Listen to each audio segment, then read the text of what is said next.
Selamat datang di Kelas Ekstensi, sebuah channel yang tidak terkenal karena membahas topik yang kurang populer, bersama saya, Stefani Homena. Pada video kali ini, saya ingin membahas sedikit tentang penelitian kualitatif.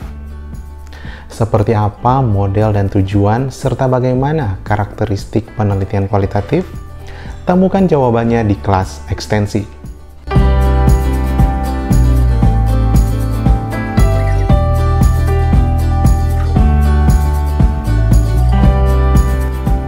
Penelitian kualitatif mempunyai banyak istilah, seperti inquiry naturalistik atau alamiah, penelitian etnografi, studi kasus, interpretatif, deskriptif, dan lain-lain.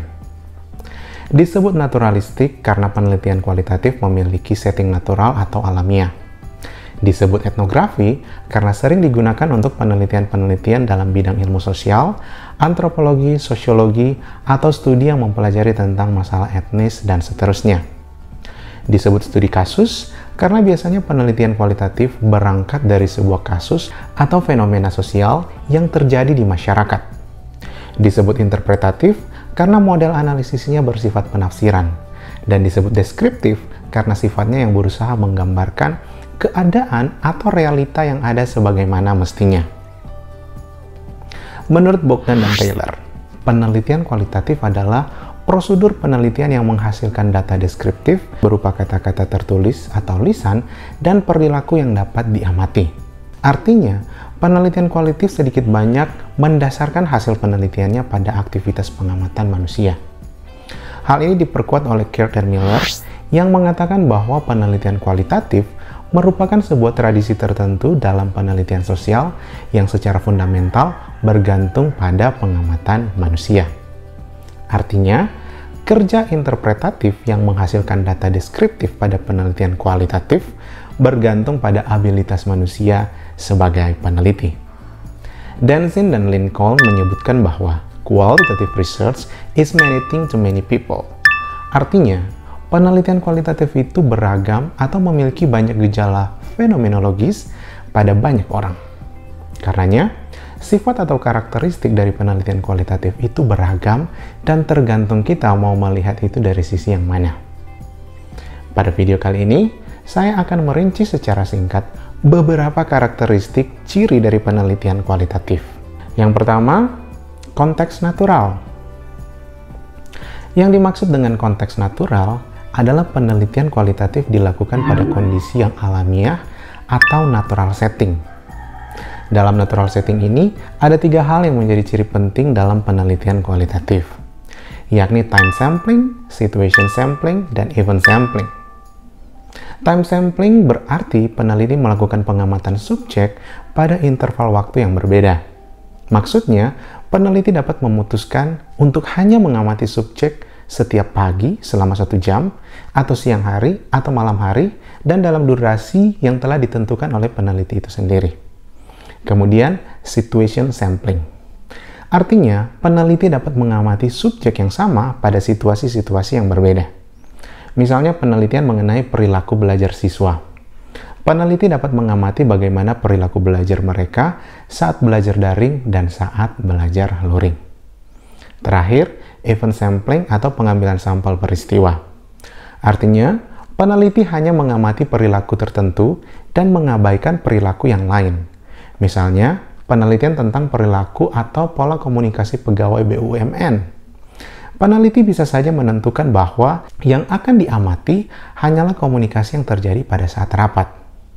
Jadi, perilaku komunikasi yang terjadi di luar aktivitas rapat, katakanlah itu pada saat bekerja atau sedang istirahat, akan diabaikan. Karakteristik yang kedua, manusia sebagai instrumen. Manusia sebagai instrumen dalam penelitian kualitatif berarti bahwa penelitian tersebut bergantung pada pengamatan manusia sebagai peneliti. Artinya, kemampuan atau kepekaan peneliti dalam memandang subjek penelitiannya dianggap sebagai instrumen atau alat untuk membedah data demi mendapatkan sebuah hasil penelitian yang memadai. Kemampuan ini terkait dengan sifat-sifat manusia yang responsif, adaptif, serta holistik untuk menangkap makna dan nilai dari fenomena ganda serta gejala sosial yang terjadi di lapangan. Karakteristik yang ketiga, pemanfaatan pengetahuan tidak terkatakan. Yang dimaksud dengan pemanfaatan pengetahuan tidak terkatakan adalah sifat naturalistik pada setiap penelitian kualitatif yang memungkinkan peneliti untuk mengungkapkan hal-hal yang tak terkatakan, belum terkatakan, atau yang sebelumnya sulit terkatakan melalui hasil penelitian yang didapatkan. Tujuannya adalah memperkaya hal-hal yang telah diekspresikan oleh responden. Adapun pengetahuan tak terkatakan tersebut dapat berupa sesuatu yang belum tersampaikan, sesuatu yang relevan dengan penelitian, atau sesuatu yang dapat dijadikan nilai tambah penelitian tersebut. Karakteristik yang keempat, metode kualitatif. Ya, metode kualitatif. Disebut penelitian kualitatif karena metode yang digunakan atau yang diterapkan dalam penelitian ini adalah metode kualitatif. Metode penelitian kualitatif adalah penelitian yang menggunakan cara, langkah, dan prosedur yang lebih melibatkan data dan informasi yang diperoleh melalui responden sebagai subjek yang dapat mencurahkan jawaban dan perasaannya sendiri untuk mendapatkan gambaran umum yang holistik mengenai sesuatu yang diteliti. Cara ini digunakan untuk mengungkapkan realitas ganda, mengutamakan hubungan yang wajar antara peneliti dan responden, serta menganalisis dengan lebih sensitif dan adaptif. Nah, sifat-sifat penelitian kualitatif ini terdapat pada sifat alami manusia sebagai peneliti. Karenanya, telah disebutkan sebelumnya bahwa penelitian kualitatif menjadikan peneliti sebagai instrumen penelitian atau sebagai pengamat utama. Dengan demikian, alur penelitian kualitatif selalu bergantung pada manusia sebagai peneliti. Demikian juga hasilnya bergantung pada seberapa mampu peneliti menyikapi subjek dan objek penelitiannya. Karakteristik yang kelima, purposive sample. Yang dimaksud dengan purposive sample adalah teknik penentuan sampel dengan pertimbangan tertentu. Hal ini berarti dalam penelitian kualitatif, sampel yang akan diambil adalah sampel yang sesuai dengan tujuan penelitian. Sehingga peneliti benar-benar harus memastikan bahwa karakteristik populasi harus sesuai dengan tujuan penelitian. Kemudian, individu, kelompok, ataupun wilayah penelitian harus memenuhi latar belakang yang dikehendaki oleh penelitian. Dan yang ketiga, sampel yang dipilih harus benar-benar menjadi ciri mayoritas populasi. Sebagai tambahan, penelitian kualitatif tidak menggunakan random sampling karena bisa saja sampel yang diambil secara acak tidak dapat menyediakan data sebagaimana yang dituntut atau yang dikehendaki oleh tujuan penelitian tersebut. Karakteristik yang keenam, analisis data induktif. Sebagaimana telah disampaikan sebelumnya bahwa penelitian kualitatif berusaha menangkap realitas ganda dari responden penelitian. Nah, responden ganda tersebut dipandang sebagai fenomena atau gejala khusus. Gejala khusus ini yang akan diteliti untuk mendapatkan pola atau yang biasa disebut kaidah atau teori. Penelitian ini disebut juga dengan bottom-up approach atau pendekatan dari bawah ke atas.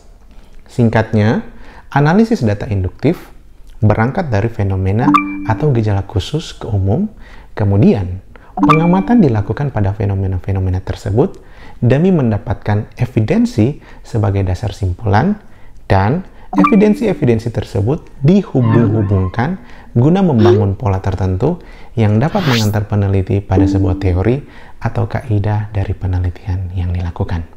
Karakteristik yang ketujuh, grounded theory atau teori dari dasar. Grounded theory tidak bertolak dari suatu teori atau untuk menguji teori, tetapi bertolak dari suatu data menuju pada suatu teori. Jadi, grounded theory bertujuan untuk teoretisasi data. Artinya, menyusun teori yang berorientasikan pada data. Jadi, grounded theory berkaitan erat dengan analisis induktif yang berangkat dari fenomena atau realitas ganda sebagai data yang dihubung-hubungkan untuk mendapatkan teori atau kaidah yang umum. Karakteristik yang kedelapan, desain bersifat sementara. Artinya, desain penelitian kualitatif selalu disesuaikan secara terus-menerus. Kenapa? Karena fakta di lapangan selalu menunjukkan realitas ganda atau fenomena yang berbeda-beda yang tidak dapat dibayangkan sebelumnya. Nah, realitas yang berbeda tidak dapat diperlakukan dengan cara yang sama. Oleh karenanya, peneliti harus bersiap-siap dengan serangkaian jenis desain atau metode pengumpulan data sebelum turun ke lapangan. Karena interaksi antara peneliti dengan realitas di lapangan tidak dapat diramalkan. Begitu juga dengan sistem nilai yang berlaku di lapangan. Belum dapat dipastikan hingga peneliti benar-benar terjun ke lapangan dan involve pada kegiatan responden. Singkatnya, kenyataan pada data A tidak boleh dibedah sebagaimana peneliti menguliti kenyataan pada data B. Misalnya penelitian tentang cara belajar matematika pada siswa perkotaan dan pedesaan. Dari aspek pengumpulan data, seorang peneliti harus tahu benar bahwa karakteristik siswa di kota dan siswa di desa pasti berbeda. Karenanya, metode atau pendekatan yang akan digunakan saat pengambilan data harus berbeda pada kedua variabel siswa tersebut. Belum lagi jika menemukan responden-responden yang unik atau responden yang benar-benar menunjukkan perbedaan karakteristik atau sifat-sifat umum dari variabel siswa di perkotaan dan siswa di pedesaan. Karakter yang ke-9 adalah hasil penelitian dirundingkan dan disepakati bersama. Kalau ada pertanyaan, perlukah seorang peneliti merundingkan hasil penelitiannya dengan responden? Maka jawabannya perlu. Kenapa? Karena peneliti mendapatkan data dari responden. Kemudian, hasil penelitian bergantung pada kualitas interaksi antara peneliti dan responden. Dan yang terakhir, keabsahan hipotesis atau simpulan penelitian menjadi lebih valid apabila diverifikasi oleh pihak-pihak terkait atau mereka yang terlibat dalam penelitian. Namun perlu diingat juga bahwa peneliti memiliki otonomi untuk menyimpulkan kinerja penelitiannya berdasarkan effort dan pertimbangan yang logis serta sistematis. Jadi, kalau ada yang ingin membantah penelitian yang telah kita lakukan, silakan bantah dengan hasil penelitian juga. Karakteristik yang ke-10, modus laporan studi kasus. Studi kasus secara sederhana diartikan sebagai proses penyelidikan atau pemeriksaan secara mendalam, terperinci, dan mendetail pada suatu peristiwa tertentu atau peristiwa khusus yang terjadi. Kata kasus yang terdapat di dalam studi kasus ini bisa merujuk pada individu, kelompok, peristiwa, fenomena, perilaku, dan seterusnya. Winston M. Taylor menyatakan bahwa studi kasus merupakan metode penelitian yang memiliki unit analisis yang lebih mengacu pada tindakan individu atau lembaga dibandingkan dengan diri individu maupun lembaga itu sendiri.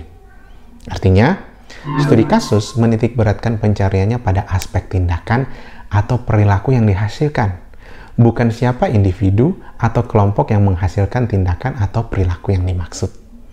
Sederhananya, kalau Blackpink itu terkenal, yang dicari tahu dalam penelitian kualitatif adalah bagaimana perilaku Blackpink atau manajemennya mungkin sehingga bisa terkenal secara masif. Bukan siapa Blackpink itu secara individu atau kelompok. Karakteristik yang ke-11, penafsiran ideografik. Penafsiran ideografik artinya adalah penafsiran data termasuk penarikan kesimpulan dilakukan secara ideografik dengan maksud menghasilkan kaidah atau rule yang keberlakuannya secara khusus bukan monotektif. Hal ini berhubungan dengan yang dinamakan realitas ganda atau fenomena-fenomena yang ditemui peneliti di lapangan. Idealnya setiap fenomena itu ditafsirkan melalui cara yang berbeda. Artinya, disesuaikan dengan karakteristik dari setiap kasus. Karakteristik yang ke-12, aplikasi tentatif. Yang dimaksud dengan aplikasi tentatif adalah penerapan yang masih dapat berubah. Tentunya, ini berkaitan dengan karakteristik penelitian kualitatif yang lain, yakni desain yang bersifat sementara. Desain yang bersifat sementara dikarenakan adanya realitas ganda di lapangan, atau dalam modus studi kasus dinyatakan bahwa setiap data memiliki kasus tersendiri. Sehingga desain penelitiannya bersifat sementara. Dan dengan begitu, aplikasinya pun menjadi lebih fleksibel, adaptif, tentatif. Karena, lagi-lagi, ada realitas ganda. Dan terlebih lagi, interaksi antara peneliti dengan responden itu bersifat khusus dan tidak dapat diduplikasi. Kenyataan ini membawa kita pada karakteristik penelitian kualitatif yang ke-13, yakni ikatan konteks terfokus.